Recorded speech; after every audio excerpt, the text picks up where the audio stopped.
I can speak pretty loudly. A little bit of background. We've presented to council here, not particularly this council, but past councils on gasification and its role in waste management. That's really what I'm coming to talk to you today about, and it's to build on the strategy that Colwood has taken in terms of the regional sewage treatment, where Colwood wants to look after its own waste and build utilities out this side of the greater core area rather than concentrate everything downtown. And in the discussions that are happening at the core area, there's been a task force set up to look at integrated resource management. And out of that process, we made a presentation to them, very similar to the presentation we made at Innovation Days in the West Shore, or the West Side, to present our gasification technology.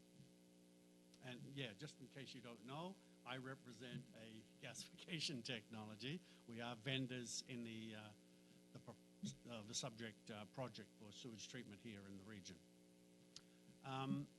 The Integrated Task Force Committee had come up with this idea that they wanted to do and to fund a demonstration project for gasification of waste materials. And that would include sewage sludge primarily, but it would also include the kitchen scraps program, municipal waste, and other waste generated in the area, wood wastes and such. And we were approached by the committee based on our presentation and their evaluation of gasification systems. They looked at 4 different suppliers, and we seemed to rank top in their evaluation. Our technology was then handed off from the task force to a specialist in gasification and thermal processes in Alberta, and he's also favorable to it and gave a report back to the IRM committee. And so they came to us to ask how could this be done, in particular, how could it be done at the Peninsula Sewage Waste Treatment Plant. And so we went out there and gathered up some information and looked at the site and said, okay, how could we set up a little demonstration plant out here? And it seemed to be okay. There was certainly enough sludge being generated, and we would complement that with wood waste or other wastes. Probably for the demonstration, we would just go with wood chips. It'd be so much easier to handle and to deal with. And it was in that context that I met with the mayor, Hamilton, and asked whether this would be something that we could talk to you about. And the reason that came up was because we're working with communities in Alberta, and there is a grant program that is currently out that closes on April the 23rd, which we are pursuing with the city of Red Deer. And that calls for a demonstration of gasification to deal with municipal wastes. And just looking at the landscape, the grant monies are from the province of Alberta and the federal government. And because of that, it allows us to get funding for a demonstration project out of Alberta. Could be here in Victoria, under that particular program. And so I had approached Mayor about giving a letter of support for our application. And it's really why I'm here today. I'm also here, of course, to answer any questions you have on gasification and how it might complement what you're doing here in Colwood. But real essentially, I'm looking to see if we could get a letter of support from you that would support this application.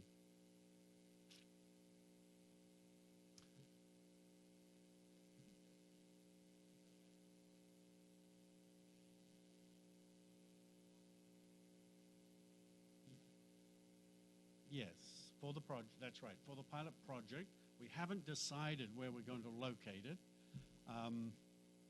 There are some reasons why we wouldn't do it in Red Deer, but we're sort of hanging on to those at the moment. And, you know, there's opportunities to put it into Edmonton as well. But because we're from here and we're trying to work with this process, we were thinking that if we could get some funding through this program and did the demo here, that would be a bonus for us all. And so that's why we're kind of looking at it and thinking, oh, maybe we can put it out here in the West Shore. And in that regard, the city of Langford has already got a zoned location, zoned for waste processing and gasification. And it's available. It's on the market for sale. So that's the bigger picture. Now, there's no commitment from the city in terms of participation, financial contributions, or anything like that. It is simply a support that gasification as a process to help in waste management is something that you're interested in, based on your own research and based on the research that was done by the Technical Integrated Resource Management Task Force. Carol, can I just get a clarification question? Absolutely. Sorry. So I think I've heard this right, but I just want to clarify that I'm hearing this correctly. So the province of Alberta has a grant in conjunction with the federal government, but the grant in Alberta allows you to build a plant in BC? Yes. Is that what you're saying? Anywhere across Canada. Okay. That's interesting that they would do that. Well, they've partnered up. The Alberta government has currently partnered up very tightly with the federal government. And of course, they can't, and it's the feds, I believe, who are actually funding this part of the process.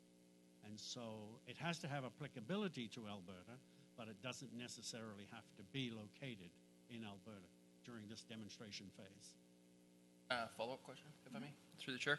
So could you just share with us, let's just say for hypothetical, it was to be in Langford, could you share with us the pollutants and air quality and all the issues that having a gasification plant so close to Colwood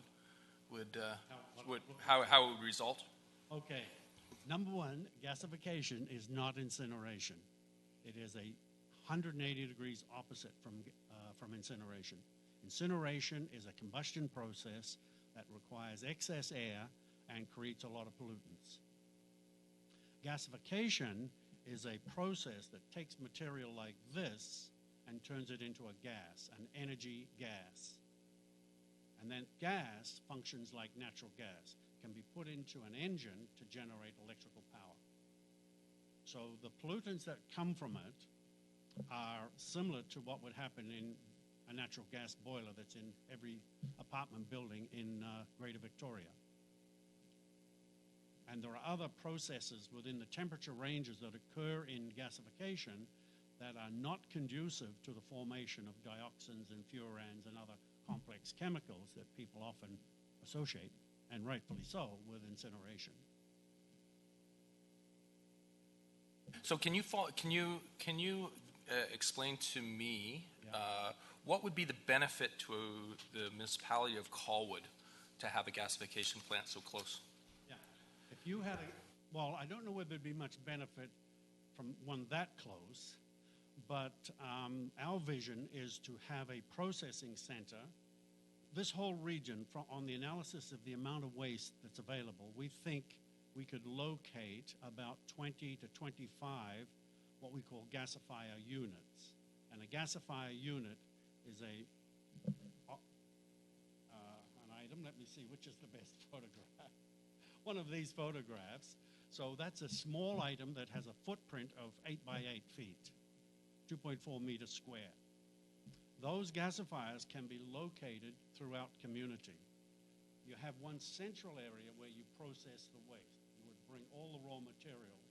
They get processed to remove inert materials, and they get palletized into energy pallets. And then those pallets could be taken to gasifiers distributed throughout the region in association with high energy demand areas, nodes, if you like. Because the gasifier is going to put out electricity and heat. There's two primary outputs. It'll also produce a biochar and ash component. The biochar is similar to what the literature talks about. I mean, it's crystallized carbon. And crystallized carbon is a very good soil supplement because it does a number of things. It has certain minerals contained within it, but it also absorbs water during the wintertime and releases it slowly throughout the dry periods. The ash component will contain what are called the metal compounds or the metal salts that are in biomass, trees and food and all the stuff that comes out of our clothing, etc. So those would be metal components, and based on its toxicity, you could have different uses for it. It could be, if it's nice and clean, as we call it, it could be used as a soil amendment. If it's more contaminated, has high levels of metals that are not permitted to go into soils for agricultural production, you would probably put it into concrete or asphalt or something like that and bind it up. There are no other outputs. There are no liquid outputs, and the air emissions are similar to natural gas, and we would put on whatever pollution devices that were necessary for the region. If I can do one final question. So I understand, so there isn't a huge direct benefit to Colwood. Can you tell me what would be the benefit to Langford actually wanting to have this plant in their actual municipality, if there isn't a direct benefit? Well, okay, there's a lot of benefit when you say no direct benefit. There's greenhouse gas credits, okay? Solid waste, for every ton of solid waste, you generate, typically in British Columbia, about 7 tons of carbon dioxide that goes into the atmosphere if it's landfill. So the credits from this across the region, if fully implemented, is somewhere in the neighborhood of 24,000 tons of GHGs, about 12% of the total output from the region. So if you're looking at reduction targets of 25, 30%, it's a significant portion of that through one project. That's a benefit to the entire region. The heat that can be available from this can be sold as lower cost than natural gas. So you can attract industry if you put it into the right situation, or if you bring it near your hospitals or your rec centers or your new development sites. You can provide them with base heating for space and water at a much lower price than natural gas. And it is, as processed through our gasifiers, qualifies under the Clean Energy Act of British Columbia. So it is considered green energy. You're very welcome. Yeah, just a couple of quick questions. Can you process drywall in a gasifier? Okay, that's a real nasty one to get rid of for our construction industry. How much water does your process consume, and how much effluent from that? With zero effluent, we do introduce a steam mixture into the gasification zone because water is required in gasification. So we do introduce steam into the process, but there is no effluent created from that. Because the hydrogen and the oxygen combines with carbon to create carbon monoxide, and the hydrogen remains as hydrogen, and both carbon monoxide and hydrogen are fuels, similar to natural gas. Lower energy value, but they're similar, and those are the fuels that come from gasification. So how much water do you consume per ton of waste processed? Oh, per ton of waste, it would be in the low kilograms or liters. I don't have an exact number on a per ton basis. Okay. But it's about 200 liters of water a day over a 24-hour period. And how big a plant would that be? That's a 500 kilowatt plant consuming about 11 tons of waste a day. Thank you.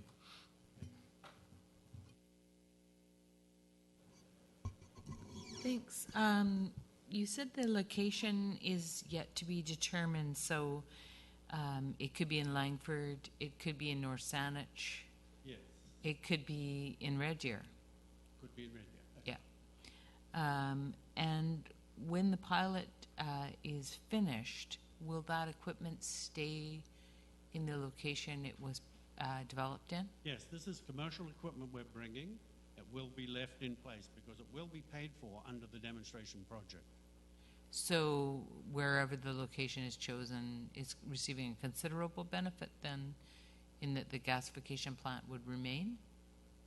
Ask that again. Whatever location is chosen for the demonstration project, it would be a considerable benefit to that area because it would remain It afterwards. would remain afterwards, putting out green energy, creating greenhouse gas reductions for that community, yes, absolutely. And just wondering how, is this been run through with BC Hydro? And you've Yes, looked yep. at the feed-in tariffs and all of that scenario? Because it qualifies under the Clean Energy Act, and we've had that verified by the Ministry of Energy, it qualifies under BC Hydro's Standing Offer Program. And the Standing Offer Program, you can go online and see it. They have a set rate for green energy, for qualifying energy. So it's running in 2010, it was set up at 10.6 cents a kilowatt. And it had inflation, it's got inflation on it from 2010, so it's running close now to 11 cents a kilowatt, or $110 a megawatt. Thank you. Sorry, could you talk a little bit about the financial aspects of it? So you've mentioned about the capital cost. So the operational costs and the long-term operational costs, and who's bearing those operational costs? Well, that would depend on how it got structured locally. But if the local community, let's say it's the the Peninsula Wastewater Treatment Plant, they would purchase it, so the operating costs and that would remain with the city, with that community. But their disposal costs that they're currently paying in the neighborhood of $400,000 would disappear. And they would get sales from the 500 kilowatts that would come back to them. And they would have the heat that they could sell into the community and areas like that. So is this a financial cost or a financial benefit from an operational standpoint for the municipality that has this plant? One small unit like that, Yeah, on a standalone without any transfer costing, correct. it's not economically viable. No, it's too Okay. small. Too small. You need to get to about 2 megawatts to be financially viable. So I guess what I'm trying to understand is once you do the pilot project, Yeah. it's built out, you do the case study to show that it works. What's happening to that plant? Are you scuttling it, or are you walking away from it? What are you doing if it's not economically viable? Our intention is to build 20 to 25 plants in this region and run them as a standalone business. We would entertain any contractual structure that the municipalities wanted to have that the discussion with us. We're open to partnerships with the communities, but if there is none, we would run it as a private enterprise. We have a partner, a major utility company that is partnering up with us to do this.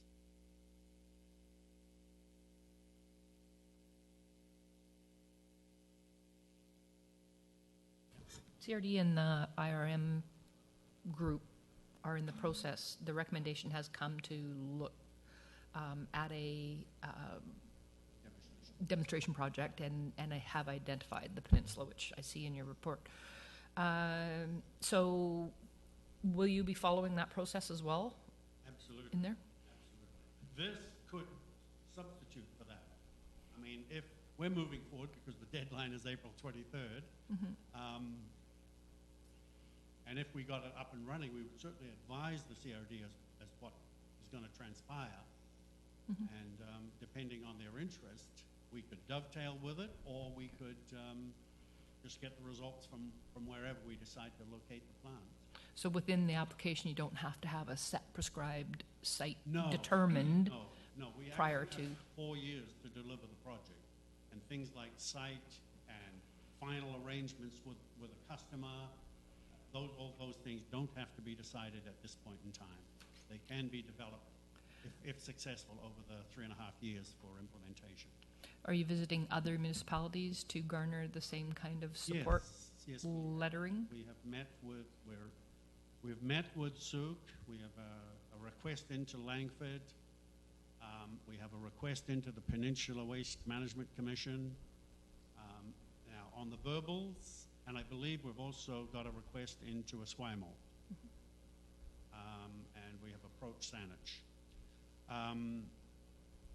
The Peninsula Group have told us they're going to prepare a letter. We have not received that as yet.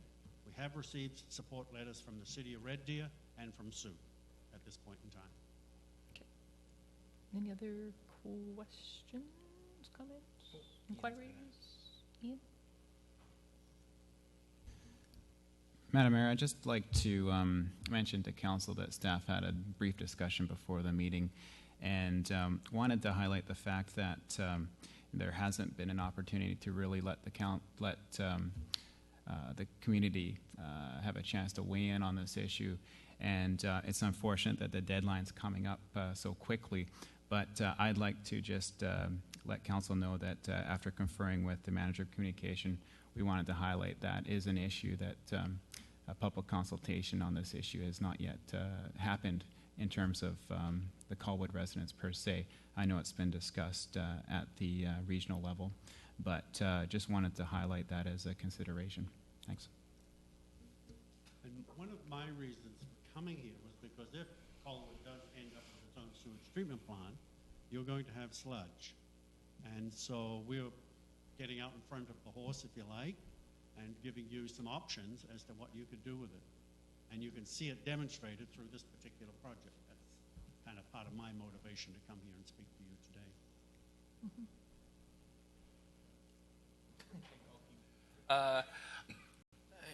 I guess for me, I'm focusing specifically on Langford because they're geographically close to us.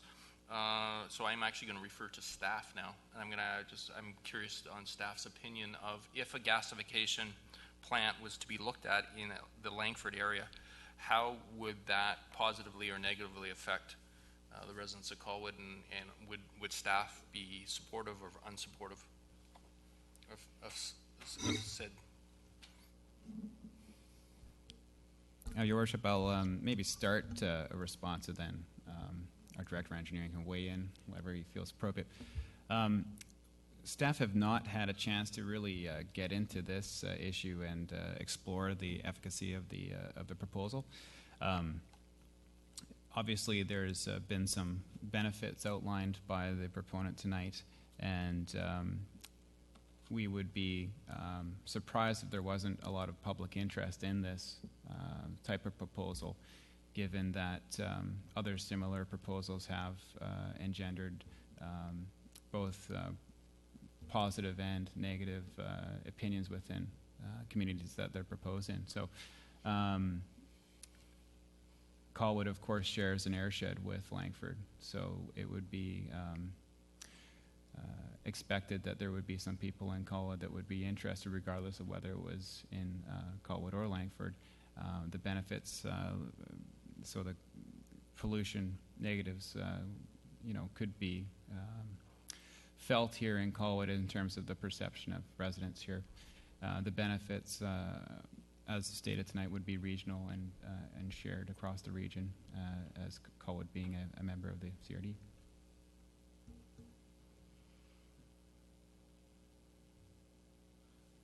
I think that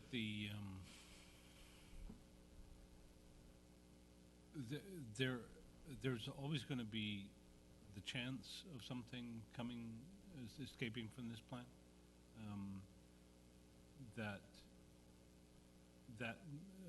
Gasification plants can deal with an awful lot of things.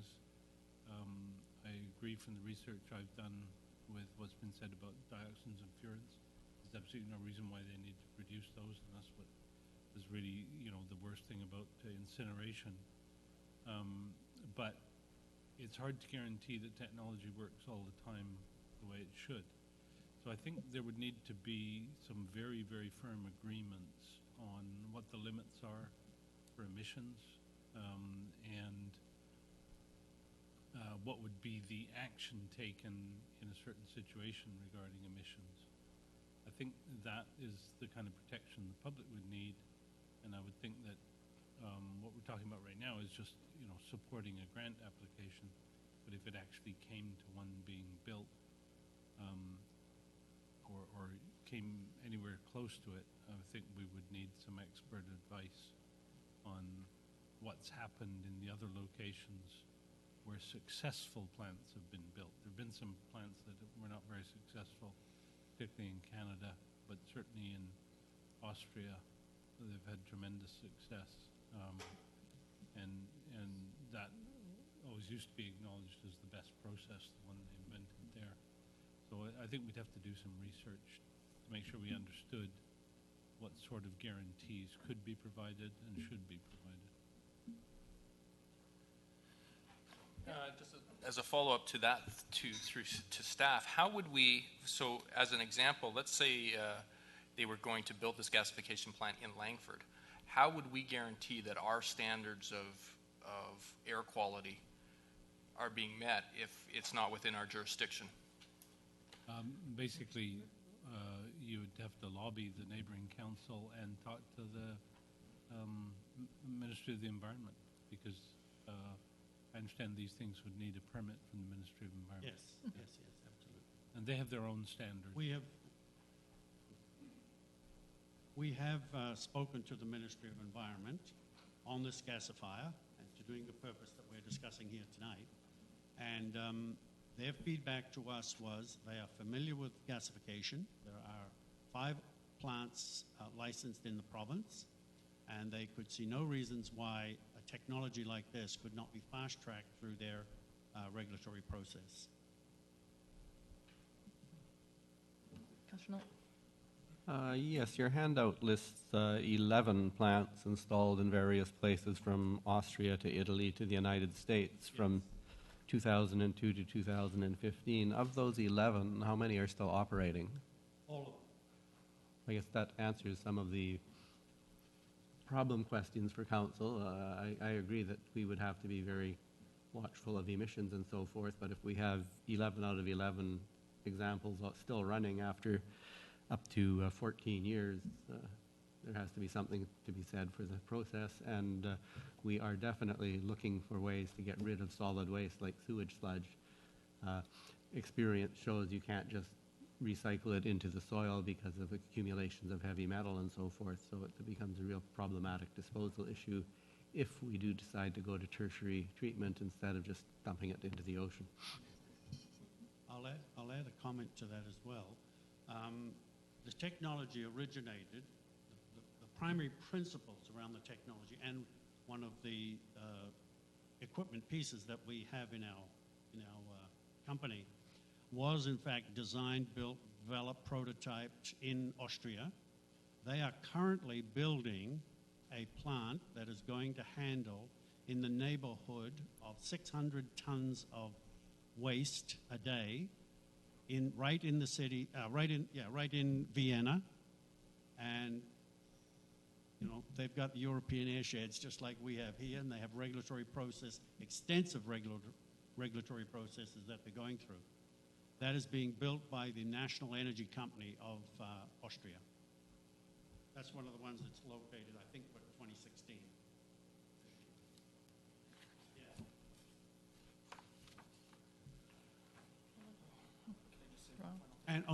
And the other thing is the plants in California have had to pass the California air quality standards. And they got Titans. Councillor Martin? Thank you. I'll be blunt. My only concern with this is the fact that, as our Director of Planning said, it will affect the air shed quality of Colwood residents, and the municipality of Colwood will have no control over that. And that's what concerns me, to be blunt, that there's another municipality who will directly influence the quality of our air, and this council will not have the ability to have any effect on that, and that's really my one concern and my only concern regarding that. And if I could get some assurances that we did have control over that, or if we had at least a say in that, then I would be supportive of everything else that you've brought up today. Well, just to put that in perspective, pretty much every apartment building that is over 4 stories has got a natural gas burner in it to maintain heat and hot water in that building. The emissions from that are going to be similar to our gasifiers. And those can be in Langford, they can be in View Royal, they can be in Esquimalt. They're all affecting this airshed. That's the perspective around it. So, sorry, you're saying that it's equal? So a four-story building, a four-story building No, four-story. is equal to, so what would be the equivalent to what's being proposed? Like when you Well, say that yeah. there's a building that Yeah. is affecting it, so I mean, I'm assuming that it's going to be a larger effect. Dockside Green built a 2-megawatt thermal gasifier. That's 4 times larger than what we're proposing on the demonstration. That serves right now 3 towers, 3 apartment towers of, I think they're 8-story or 9 stories, and the commercial buildings, with potential to build out, I think, up to another 10 residential towers, plus commercial and townhouses, and there's some affording housing going in as well. Thank you. Any further questions? There is an ask for a recommendation, so I need somebody to lead that. Or we can wait for Councillor Day to return. There she is. Any further questions? There's an ask or request for a letter of support to go forward, so I would need somebody to move that and second it. I will Or- move it, Your Worship. Any further conversation on that? I'm going to request that it be tabled until council on Monday, because I'm not prepared to make a decision right at this immediate time. On the motion to table till Monday, and we can get it added to our agenda, I think we have time to do that. Yep. Seconder? On the motion to table?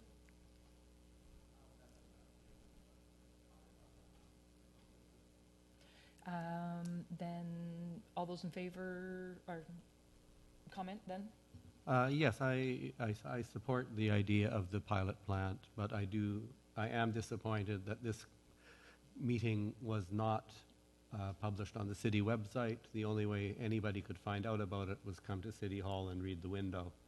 So I support Councillor Martin in tabling this till Monday. You'll still be able to get your letter of support before your grant deadline, and it will give public a chance to come in and comment. Maybe if you would like to attend the meeting and answer any questions. We could certainly do that, yeah. Thank you. So on the motion to table till Monday, April 11th, and make it part of our regular agenda, all those in favor? Opposed? None opposed. We are in unanimous. See you Monday. Yeah, I won one. Hey!